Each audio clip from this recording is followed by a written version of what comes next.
My parents and sister stole $8,400 for a luxury trip without me. So I cut them off, froze everything, and then came her message. My father never had a flair for dramatic pauses or emotional declarations, so when he casually announced over dry eggs and lukewarm coffee that we were all heading to Portugal next month, it sounded less like a family surprise and more like a public service announcement. He didn't even bother to look up from his plate when he said it, just dropped the news like he was reading off a weather report about mild humidity in Lisbon. We booked a trip. Just the six of us. You get it. That's how he phrased it. No fanfare, no build-up. Just that flat line, dropped like a rock on the breakfast table. My mom gave a little hum, the kind she uses when she wants to appear agreeable but detached. Camille, my younger sister, immediately clapped like a toddler hearing about a circus, while her fiancé, Jaden, raised his mug in some pathetic version of a toast. I looked at each of them in turn, these people I bled for, and then gave the smallest, most calculated smile I could muster. Of course, I said, with just enough softness in my voice to keep them from digging. They thought I was smiling because I was happy, because I felt included. But that little nod and half-smile wasn't celebration, it was resignation. I knew something had been brewing for weeks. Whispers after dinner, little glances exchanged in the hallway, that one muted phone call I overheard about surprising everyone this summer. I just didn't realize they would be this blatant about it. And maybe that's what stung the most, not the exclusion, but the confidence they had in my silence. They didn't even look at me when they said it. I sat there chewing rubbery toast while they talked about connecting flights from Charlotte and train rides along the Douro Valley. My mom mentioned she'd already looked into Michelin-starred dining spots. Camille was giggling about how she couldn't wait to try real pastis de nata, whatever that meant coming from someone who thinks espresso is a cocktail. Jaden was already scrolling through reviews for wine cellars, and I swear he winked at my father when no one else was looking. This wasn't a conversation. It was a dress rehearsal. What they were doing, what they had always done, was treating me like part of the furniture. There but invisible. Supportive, but never central. Necessary, but never celebrated. I've been funding their illusions for years, and in exchange, I got to sit on the perimeter and smile like the human version of a Wi-Fi signal. My father has this way of acting like we're all equals around the table, as though we're a team of grown adults making rational, democratic decisions. But he conveniently forgets that I was the one who kept the lights on when he lost his second job back in 2013. He doesn't mention the 30 grand I poured into the down payment for their cabin outside Duluth when the bank almost laughed them out of the application. He definitely won't acknowledge the quiet little transfer I made to erase Camille's debt after she defaulted on 2 cards and cried into her glass of boxed wine. Every financial emergency had a common denominator, and it was sitting quietly at the edge of the table, sipping black coffee and waiting to be seen. Camille's engagement party? I paid for the catering and the deposit on the venue when Jaden's contribution got delayed. My mom's 60th birthday cruise? The surprise was funded by me and disguised as a gift from all of them. They love calling things family efforts when I'm the one footing the bill. And every time, I tell myself it's fine, it's what families do. But it's not. Not when you're only remembered when it's time to pay. I let them talk that morning. I listened to the plans and laughed at the right moments, nodded when required, and let them believe I was on board. Because part of surviving this long with people like this is knowing how to stay 2 steps ahead of their expectations. That night, when I got home, I poured myself a glass of water and sat in the dark. The quiet was the only honest sound I'd heard all day. My phone buzzed just after midnight. Bank alert. Multiple international charges, all from Portugal. Flights, hotels, food tours, a private car rental in Porto. The total hovered just over $8,400. All of it on my business account. I stared at the screen without blinking, not out of shock, but because it confirmed something I hadn't wanted to believe. They used my card. Again. Not by mistake. Not by accident. Not this time. They'd done it before. Told servers to just put it on the family card, never bothering to mention they meant mine. My sister once signed me up for a subscription box service she never paid for. My parents used my Netflix login to throw movie nights for guests I wasn't even invited to.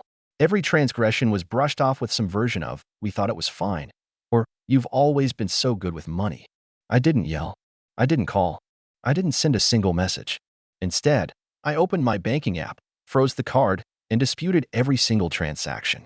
The charges were flagged as fraudulent and reversed within 5 minutes. The bank sent me a confirmation email. I logged out, turned off my phone, and went asleep. I didn't feel triumphant. I felt quiet, clean. When I woke up the next morning, there was already a message from Nadine waiting for me. Why did our boarding passes vanish? The airline says it's a payment issue. Do you know anything? I replied with 2 words. I'm not. That was it. No explanation. No further reply. They spent the first night stuck at JFK Terminal 5, probably arguing with the gate agent, then blaming each other, then finally blaming me. I imagine they thought I'd caved and reversed the freeze. Maybe they even expected me to show up at the gate like a last-minute savior. But I never intended to get on that plane. And that's when I realized this didn't start with Portugal. It never does. I thought freezing the card would give me a little peace, maybe a moment of mental silence, but instead, what I felt was something closer to detachment, a kind of weightlessness that was as unfamiliar as it was necessary. I didn't check the group chat. I didn't open any follow-up emails. I didn't even check if they were still at the airport or if they managed to scam their way onto a different flight. Whatever they did from that moment on would no longer involve me. They were ghosts now, or maybe I was. Either way, I was no longer in orbit. The house was quiet the next morning. Maya had gone to work early, and I stood by the window for a long time, watching the neighbor's sprinklers spit cold arcs across his half-dead lawn. I should have felt angry or betrayed or something with more fire behind it, but I didn't. What I felt was calculated, slow-burning clarity. They didn't mess up. They didn't accidentally use my card or forget to tell me about the trip. They did what they always do, assumed I would say nothing. Assumed I would absorb the blow and let them continue smiling like they earned the life they were borrowing. It hadn't started with Portugal, and as I stood there in my bare feet, toes pressed into the cold tile of my kitchen floor, I remembered all the other moments like this. The way they layered over each other, like thin sheets of glass stacked high until the whole thing threatened to collapse under its own fragility. Christmas 3 years ago. I drove 5 hours through a blizzard to get to their house in time for dinner. When I walked in, there wasn't a place set for me. They'd given my seat to their new neighbor, some guy who ran a car audio shop and apparently needed the warmth of community. I ate standing up at the counter while Nadine cheerfully passed me paper towels instead of napkins. "We figured you wouldn't mind," she'd said, like it was a compliment. I canceled the mortgage assistance that night.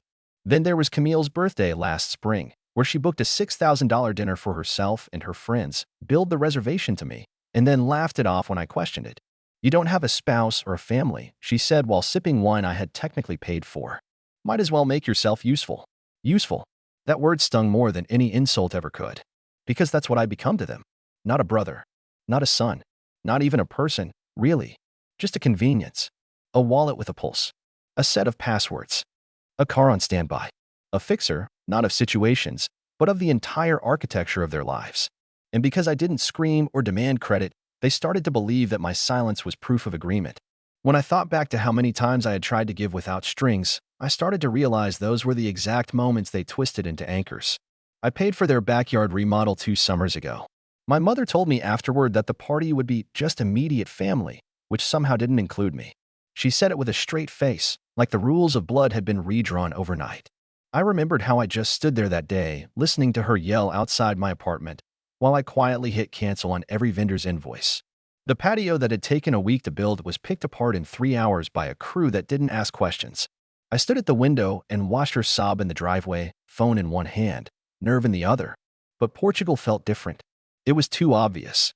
Too blunt. They had stopped hiding the pattern, and when people stop hiding, it means they're no longer afraid. They believed they could build their lives out of my bones indefinitely, and that I would always say thank you for the opportunity to be exploited. That's when I opened my laptop and pulled up every system I had quietly maintained for the last 5 years. Every shared login, every payment auto-debit, every business backend they didn't even know I was holding together. I didn't start dismantling things out of spite. I did it because it was no longer mine to maintain. The phone plan? Transferred. I moved each number into its own account. If they didn't accept ownership within 72 hours, the lines would shut off permanently. I didn't warn them. They'd find out when their phones stopped buzzing. The password manager? Locked. I changed the master key and deleted every backup file. If they wanted to reset their airline points or loyalty accounts, they could do it the old-fashioned way, by remembering something for once in their lives. The house? That one took longer.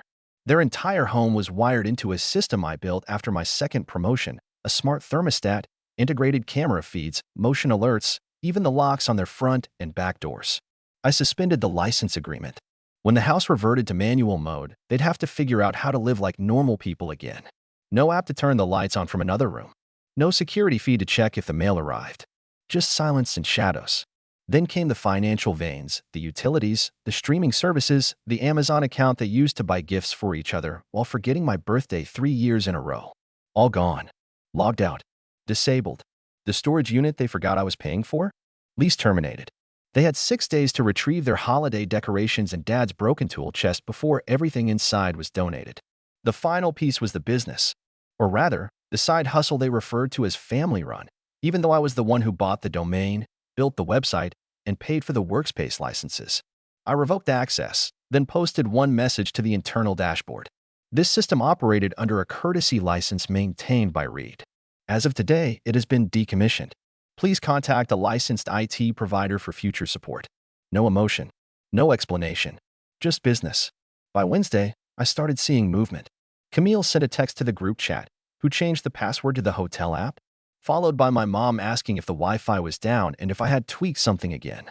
Then came the inevitable from my father, typed like a command. Fix it. I didn't respond. Not a word.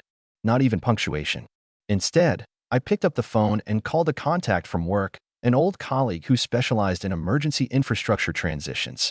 I told him there'd be a client calling soon and that they would need help rebuilding their entire digital system. I gave him his full rate card. No discounts.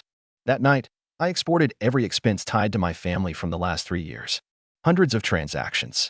Each labeled, categorized, and marked unreimbursed. Some were small, $1.40 here for gas. $85 for last-minute flowers at Camille's engagement.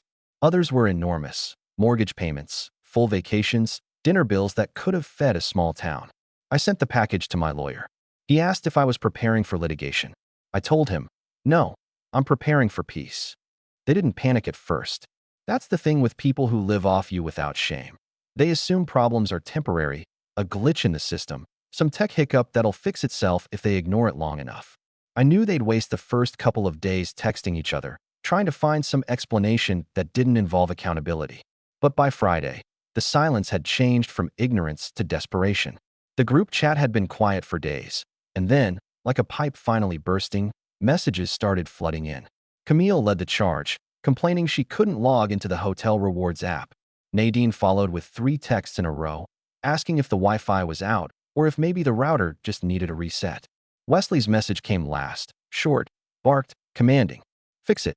I read each one carefully, not because I cared what they were asking, but because I wanted to see how long it would take before any of them said the one thing they never had the nerve to say. We're sorry. They never did. Instead, they escalated.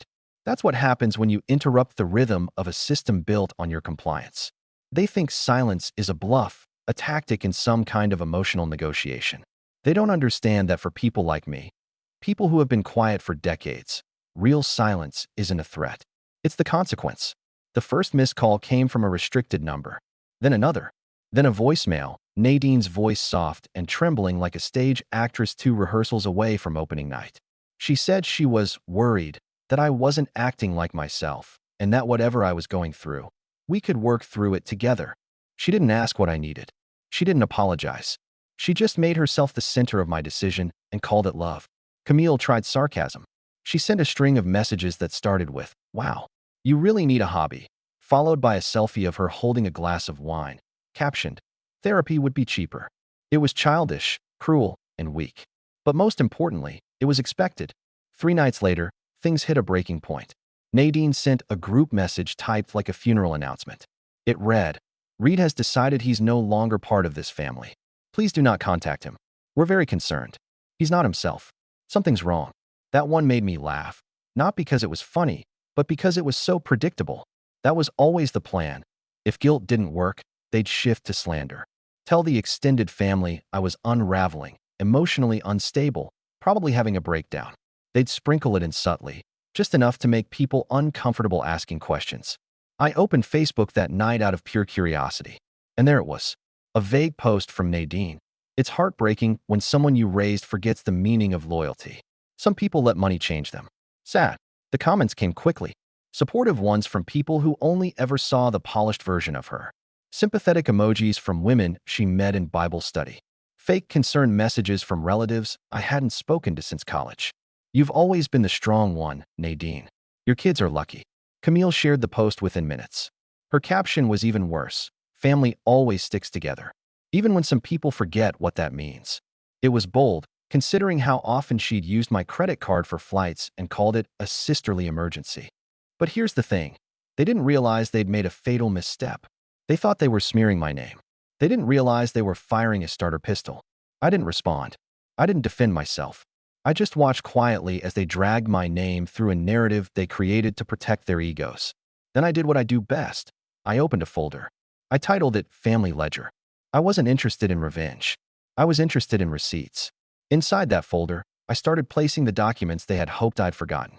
Bank statements showing charges for trips I never took, dinners I never ate, gifts I never received. Screenshots of messages from Nadine asking me to just cover this month's mortgage, with promises to make it up soon. Texts from Camille asking me to pay her credit card minimum because Jaden got laid off again. Voice memos from my father. Those were the hardest. One of them was from last Thanksgiving. He had called me by accident, then left a voicemail where he joked about getting another free trip out of Reed. Another came from the night after Camille's wedding. You could hear her laughing with her bridesmaids about how I was too soft to say no. One of them said, "At least he's useful." I didn't edit anything. I didn't write an explanation or a sob story. I labeled every file like I would in a client presentation. Braga Hotel _invoice.pdf, Camille _request_Jan 2021.png, mortgage chain.xlsx. Then I chose 5 recipients. Cousin Darren, who had always believed I distanced myself for no reason. Lena, my grandfather's nurse, who once told me Nadine was the most selfless mother. Clark, an ex-family friend who still liked every one of Nadine's Facebook posts and commented heart emojis. My lawyer, of course. And finally, Maya. Not because I needed to prove anything to her, but because she had stood by me without asking for evidence. I thought she deserved to know what silence really looked like behind closed doors. I didn't say a word to anyone. I just hit send. The next morning, Darren texted me. Holy hell. I had no idea. They said you snapped. Then came a message from Clark. Your mom's deleting posts. Camille is panicking. What did you do? I didn't reply. I didn't need to. The ripple effect had already begun. By nightfall, Facebook posts started vanishing. Comments were turned off. Group chats went silent. Camille stopped tagging me in sarcastic memes. My father didn't call again. Nadine unfriended Maya. The performance was crumbling, and the actors had forgotten their lines. Then my lawyer called. Someone had reached out anonymously, concerned I was being slandered in public forums. He asked if I wanted to escalate. I said no. Let them talk, I told him. I've got the transcript now. Because silence, once weaponized, becomes the loudest noise you'll ever hear. The next 2 weeks were a strange mix of satisfaction and sadness, like waking up in a house you just sold. Familiar walls, but nothing in them anymore. There were no more texts demanding explanations. No frantic calls. No sarcastic group chat jabs. Just digital silence, vast and intentional. But that didn't mean it was over. Not by a long shot. On a rainy Tuesday morning, while I was on a call with a client, Maya walked into the room holding a thick white envelope.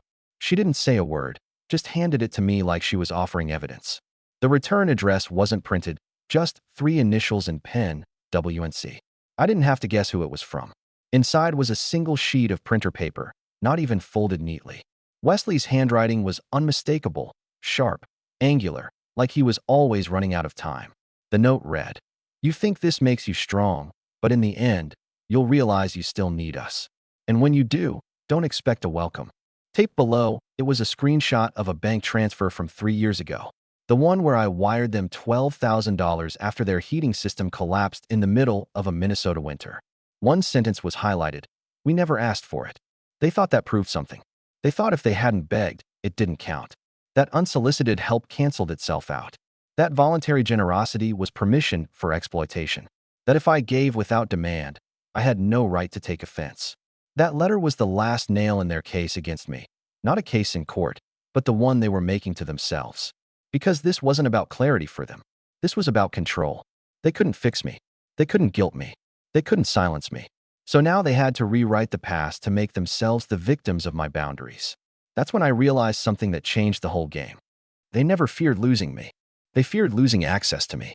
And now that it was gone, they were scrambling not to reconnect, but to rebuild the illusion that they'd never needed me at all. I looked at the note again, then tore it in half, dropped it in the sink, and turned on the faucet. Paper pulped under the water, ink bleeding into the porcelain like some kind of baptism. Let them watch that version of the past dissolve. Because I wasn't playing defense anymore. I made a second Dropbox folder. This one wasn't for lawyers or extended relatives. It was just for me. I called it Exit Archive. Inside it, I started recording everything they did next, every voicemail, every vague social media post, every call from unknown numbers. I archived it all not to retaliate, but to protect the boundary I'd finally carved out with fire. Camille tried again next. This time she showed up on Maya's Instagram, liking old posts, sending a private message. Can we talk? Just us. I didn't answer. I archived it. Then Wesley sent another email, this one with a subject line that simply said, "Final warning." He wrote 3 short paragraphs about how families stick together, how pride ruins men, and how I was too far gone to see what I was throwing away. He ended it with, "You'll regret this when you have no one left." It would have stung once. Now it just felt like watching a man swing wildly in a fight he'd already lost. That Friday, I saw them. They showed up mid-morning, no warning, just 3 figures standing on my porch like ghosts from a family photo that no longer applied. Nadine was clutching her purse like it might blow away. Wesley stood with arms crossed, feet planted like he thought he still owned the ground beneath him. Camille wore sunglasses even though the sky was overcast, because nothing about her was ever real anymore. Maya answered the door. She didn't invite them in. She turned back, looked me dead in the eye, and said, "It's your call." I took my time standing up. I walked to the door slowly, not because I was nervous, but because I wanted them to sit in that space, unwelcome, uninvited, unsure. I stepped outside but didn't leave the threshold. I leaned on the frame, arms crossed, and waited. Nadine spoke first, voice already cracked like she'd practiced crying on the way over. "We didn't come here to fight." I didn't answer. She tried again. "We've been thinking about everything, and we want to make it right." Wesley shifted beside her, not nodding, not blinking, just watching me like I was a problem to be solved. Then Camille spoke, soft and slow. "We miss you." It should have hit something in me. Those words should have felt warm. Instead, they landed like snow on steel, quiet, heavy, meaningless. I looked at them for a long time before I finally answered. "You don't miss me. You miss what I gave you." Nadine's eyes welled up, and her mouth opened like she had a script to follow, but I didn't let her speak. "How far did it have to go before you could actually see me?" Wesley stepped forward like he was going to take back control. "Look, you made your point. We get it. But this family needs to heal." I almost laughed. "Heal from what? Consequence? You're not here for healing. You're here because the machine broke and you don't know how to fix it." I stepped forward now, past the threshold, planting my feet on the porch so there was no space left to hide behind. I didn't walk away because of Portugal or the card or Christmas dinner. I walked away because every time I was generous, you took it as weakness. Every time I was quiet, you took it as permission. Every time I showed up, you rewrote me into the credits, never the cast. Camille opened her mouth to interrupt. I raised one hand. "No, you don't get a rebuttal. This isn't a conversation. It's a verdict." They looked stunned, like they really believed showing up would reverse everything. Like proximity still bought forgiveness. I wasn't finished. You didn't lose a card or a company or a tech expert. You lost a son. You lost a brother. Not because I hate you, but because I finally loved myself enough to leave. Silence dropped like a curtain. Eventually, Nadine whispered, "But what are we supposed to do now?" That was the moment I saw it clearly. After everything, they still didn't get it. They were looking for a map back to the system I'd dismantled. So I gave them one last truth. You rebuild, or you don't, but not on my back. Then I turned, stepped inside, and closed the door with the same quiet I'd given them for 39 years. They waited 5 more minutes on the porch, hoping I'd come back. I didn't. They left. And for the first time in my life, I didn't feel like the villain for letting them go. 3 months passed, clean and quiet, like the house had finally exhaled. Maya and I slipped into a rhythm that felt natural. Coffee at 7, gym at 9, late dinners with no texts from relatives asking for money or logins. The silence was sharp but comfortable, like a winter morning that doesn't threaten snow. We didn't talk about them. We didn't need to. The absence did all the talking. I had truly started to believe it was over. Then the email arrived. It didn't come through my inbox. It went to Maya's. Anonymous sender, encrypted link. The subject line was empty, and there was no message. Just the link, pulsing like bait. Maya clicked it on her tablet while I stood behind her with crossed arms and low expectations. What we saw made my stomach twist. A cloud folder, neatly organized. Inside, draft legal documents. A complaint for financial coercion and sustained digital manipulation. Attached screenshots of me removing them from accounts. Invoices tied to the family business. Even partial quotes from emails stripped of context. They were trying to make it look like I had abused my control, not rescued them from drowning in their own incompetence. They hadn't filed it. Not yet. But it was prepped, detailed, and ready for a courtroom. Maya turned to me with that expression she wears when she's furious but calculating. I didn't say anything. I just forwarded the folder to my attorney and let the silence stretch. The next morning, another email arrived. This one from Camille. 4 words. No subject. Meet me. Just us. I stared at it longer than I should have. Every instinct screamed trap. Every memory whispered warning. But curiosity is a stubborn thing, especially when it's spent 3 months wondering how far people will go. I picked the meeting spot, an open cafe with floor-to-ceiling windows, high visibility, no place for drama to hide. I arrived 10 minutes early. Camille walked in exactly on time. No sunglasses this time, no dramatic flair, just a jacket too thin for the weather and eyes that had lost some of their shine. She didn't sit right away, just stood there like she was bracing for impact. Then she said, "I didn't know they were going to go that far." I didn't respond. She sat down slowly and pulled a folded envelope from her coat pocket, placed it between us like a peace offering made of paper. I didn't touch it. "They're broke," she said after a pause. "Jaden left. Dad's having memory issues. Mom's blaming everyone but herself." None of it surprised me, but it still hit like a slow hammer. Then she leaned forward. "There is no lawsuit. Not really. It's leverage. They were hoping to scare you into coming back, into funding things again." I didn't flinch. I just kept watching her, waiting for the real motive. "I'm not here to trick you," she added. "I'm here because I need out, too." I raised an eyebrow. "You need what?" "I'm done," she whispered. "I've been done for years. I just didn't know how to leave." For a second, I didn't know whether to laugh or pity her. The girl who once mocked my bachelorhood was now begging for a door out of the very house she helped trap me in. She glanced around, lowered her voice further. "I need a fresh start. Somewhere else. No more debt. No Jaden. No Nadine. Just a reset." I studied her face. She looked older. Not aged, but worn, like someone who had been screaming into a void for years and had finally gone hoarse. I didn't say yes. I didn't say no. I said the only thing that mattered in that moment. "Why now?" She blinked. "Because I finally saw what it looks like when someone escapes." That was the real twist, not the fake lawsuit or the surprise meeting. It was her realization that I hadn't walked away out of anger. I'd walked away and survived. That night, I sat at the edge of my bed, the envelope she gave me still sealed. I didn't need to open it to know it was probably bank info or a plan scribbled in her rushed handwriting. Maya sat beside me, not saying anything. Her hand rested on my knee. She didn't ask what I was going to do. The truth is, I didn't know. Helping Camille might mean dragging myself back into a system I'd spent a year dismantling. But ignoring her might mean I was becoming the kind of man I never wanted to be, the kind who saw someone trapped and turned away because it was easier. So I did what I always do when decisions threatened to split me. I waited. I let the silence settle around me. I slept. The next morning, there was another message. This time from Nadine. No threats. No guilt. Just a photo. It was Wesley, seated on the back porch, wrapped in a blanket, staring at a bird feeder that hadn't been filled in months. No caption. No request. Just the image of a man whose memory was slipping, and the wife who never learned how to fill the quiet without controlling someone inside it. I looked at the photo for a long time. Then I deleted it. Because empathy doesn't mean access. And regret isn't the same as apology. And walking away, even after the fire's out, is still walking away. The next day, I booked Camille a one-way ticket to Seattle under a different name. She left a week later. No goodbyes. No drama. Just a folded note left on my desk that said, "I'll earn it."